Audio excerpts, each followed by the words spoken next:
ফুটকে সবাই চুলকায়, শুধু দুষ হয় ফুচকাওয়ালা মামাদের। চলো ভাই দেখো আপনি क्या करते।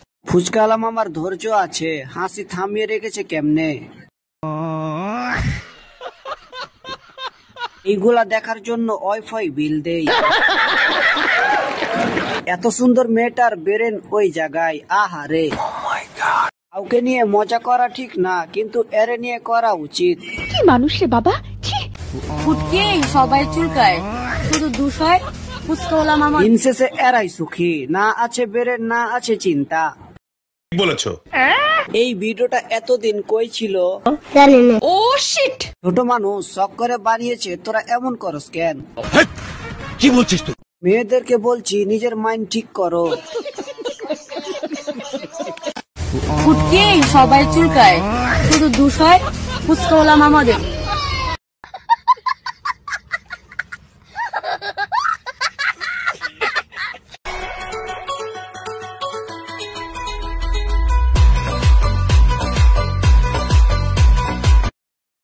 এই যে তোমাকে কহছি, এতক্ষণ ধরে যে ভিডিওটা দেখলে তো কহতো যে মেয়েটা ড্যান্স দিয়ে এলো আর পাছা দিকের বিল্ডিং এ একটা লোক গাঞ্জি গেঁদেছিল, তো লোকটা কোন রঙের গাঞ্জি গেঁদেছিল কহতো দেখি।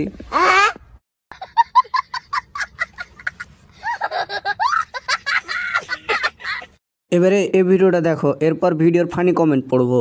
ফাইনালি আমি আমার ঠোঁটগুলোকে সার্জারি করে ফেলছি। গাইস তোমরা আমাকে বলবা যে আমার ঠোঁটগুলো সার্জারি করার পর আমাকে কেমন লাগছে। আমার মাই বলেছে আমাকে নাকি অনেক সুন্দর লাগছে। चलो भाई देखो আপনি क्या करते। তোর মুখটি দেখলে এই ছবিটির কথা মনে পড়ে। হ্যাঁ দাদু, এই বাল দেখার জন্য এমবি ভরি নাই, তোর মুখে মুতে দিলাম। গাইস তোমরা আমাকে বলবা যে আমার ঠোঁটগুলো সার্জারি করার পর আমাকে কেমন লাগছে। বোন তুই যাই কস তা কেন, তোরে কিন্তু দেখতে ঠিক এই রকমটাই লাগছে। রান্না বান্না কিছুই যে পারো না, এটা বিয়ের আগে বল নাই কেন? আপনাকে সারপ্রাইজ দিব বলে।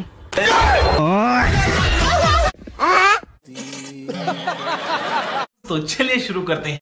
আমাদেরও একটু ঝুঁকাতে দিও। কিভাবে?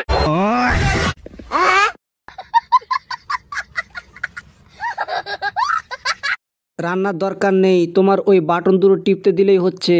সঠিক বলেছেন। রান্না বান্না কিছুই যে পারো না, এটা বিয়ের আগে বল নাই কেন? আপনাকে সারপ্রাইজ দিব বলে। ওয়াও বড় বড় আপুগুলার দাম কত জানি না।